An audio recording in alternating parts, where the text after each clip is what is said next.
కాకినాడ సంత చెరువు కనకదుర్గమ్మ గుడి సెంటర్ లో కాకినాడ వెస్ట్ మండల అధ్యక్షులు దొడ్డి వీరేంద్ర ఆధ్వర్యంలో బీహార్ లో ఎన్డీఏ కూటమి విజయం సాధించడం పట్ల విజయోత్సవాలు సంబరాలను బీజేపీ శ్రేణులు నిర్వహించారు. ఈ కార్యక్రమంలో భారతీయ జనతా పార్టీ కాకినాడ జిల్లా కార్యవర్గ సభ్యులు చెక్క రమేష్, కె రాజ్ కుమార్, టీడీపీ అమలకంటి బలరాం, రెడ్నం సత్యబాబు, సిరియాల కొండబాబు, జనసేన పోలిసిటి రామారావు, తెలుగుదేశం నాయకులు సుంకర శ్రీను, పాని, బీజేపీ మండల ప్రధాన కార్యదర్శి గొల్లపల్లి శివ, గానాల భాగ్యలక్ష్మి, బీజేపీ మండల ఉపాధ్యక్షులు నీలపు సత్యనారాయణ రెడ్డి, బీజేపీ ఓబీసీ మోర్చా నాయకులు చిల్లూరు సత్యనారాయణ, దొడ్డి అప్పలరాజు, బీజేపీ మహిళా మోర్చా నాయకులు మురమళ్ల బాల త్రిపుర సుందరి, నక్క లో వరలక్ష్మి, నక్కదేవి, ఒడిశల వరలక్ష్మి, చిట్టిమేని లక్ష్మి, వనం రమణమ్మ, బీజేపీ యువ మోర్చా నాయకులు నయనపు శివ, మారని వీర వెంకటరమణ, కాకి సుబ్బారావు, బీజేపీ 31వ వార్డు శక్తి కేంద్ర ప్రముఖ బంగారు దుర్గా భవానీ తదితరులు పాల్గొన్నారు.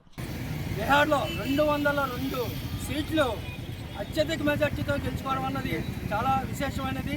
ఇదే తరహాలో ప్రతి భారతదేశం అంతా కూడా ఎన్డీఏ కూటమి డబుల్ ఇంజిన్ సర్కార్తో భారతదేశంలో ప్రతి కాన్స్టిట్యూషన్ కూడా మన బీజేపీ జెండా ఎగరేయడం జరుగుతుంది.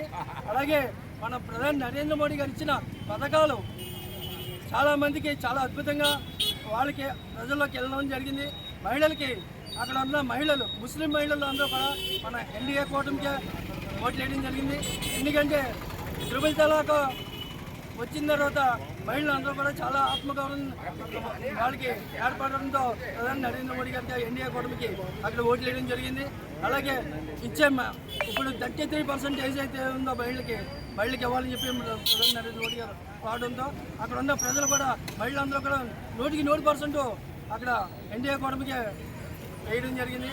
అలాగే ఇక్కడ మన భారతదేశంలో మన ఆంధ్రప్రదేశ్లో ఎన్డీఏ కూటమిలో మన నారా చంద్రబాబు నాయుడు గారు, అలాగే పవన్ కళ్యాణ్ గారు ఆధ్వర్యంలో కూడా మళ్ళీ రాబోయే 15 సంవత్సరాలు డబుల్ ఇంజిన్ సర్కార్తో ఎన్డీఏ కూటమిలోనే విజయం సాధిస్తుందని, అలాగే ప్రజలందరూ కూడా ఎన్డీఏ కూటమి కావాలని ఆంధ్రప్రదేశ్లో కూటమి ప్రభుత్వం ఏర్పడిన దగ్గర నుంచి ఆంధ్రప్రదేశ్లో చాలా ప్రభుత్వ పాలన అత్యద్భుతంగా నడుస్తుంది.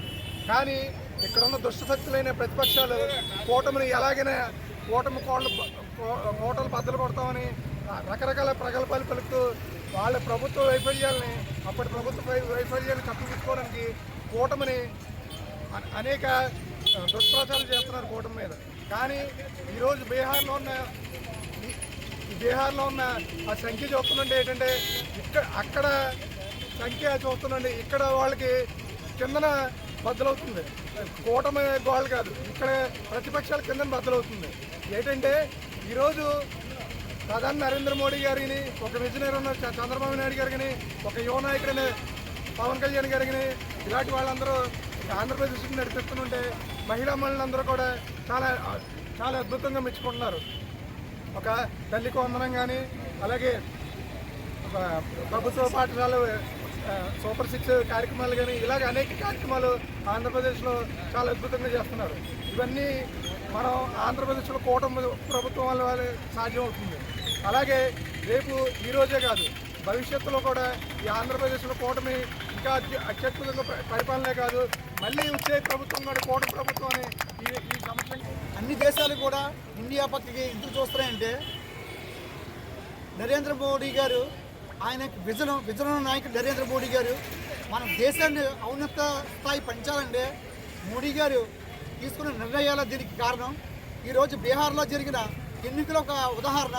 243 సీట్లకి 202 సీట్లు వచ్చినాయంటే ఆశ్రమాసి కాదు. ఆయన యొక్క చేసిన ఘనత, ఆయన చేసిన యొక్క పనుల యొక్క విధానాన్ని బట్టి జనాలందరూ కూడా గుర్తించడం జరిగింది. ప్రపంచ దేశాలు గుర్తించవలసిన ముఖ్య విషయం ఏంటంటే మన దేశాన్ని చూసి అన్ని దేశాలు అభివృద్ధి అంటున్నారు. వాళ్ళు కాదు, మన దేశాన్ని చూసి ఇప్పుడు అభివృద్ధి చెందుతున్నారు అందరూ. ఇప్పుడు వచ్చే రాబోయే కాలంలో కూడా నరేంద్ర మోడీ గారు ఎప్పుడు కూడా ఆయన ప్రధానిగా ఉండాలని మా యొక్క ఉద్దేశం.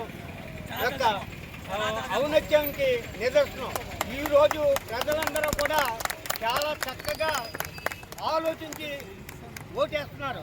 ఎందుకంటే ఓటు గతంలో ఏదో 5 సంవత్సరాలకి ఓటు వేస్తాం అని ఏది వెళ్ళిపోవాలి. కానీ ఈరోజు ఓటు ప్రతి ఒక్కరూ ఆలోచించి భారతదేశాన్ని గుర్తించాలి, భారతదేశం యొక్క ఔన్నత్యాన్ని కాపాడాలి, ప్రపంచ స్థాయిలోనే భారతదేశం ఒక మంచి స్థాయిలో ఎదగాలని నరేంద్ర మోడీ గారి నాయకత్వం తప్ప ఇంకే ఎవరూ చేయలేరు అనే దీనికి ఈరోజు భారతదేశం చూస్తుందంటే అది మన భారతదేశ ప్రధానమంత్రి నరేంద్ర మోడీ గారి నాయకత్వంలోనే, ఎన్డీఏ కూటమి నాయకత్వం వల్లే సాగుతుందని నేను ఈరోజు మన మిత్రులందరూ కూటమి సమక్షంలో నేను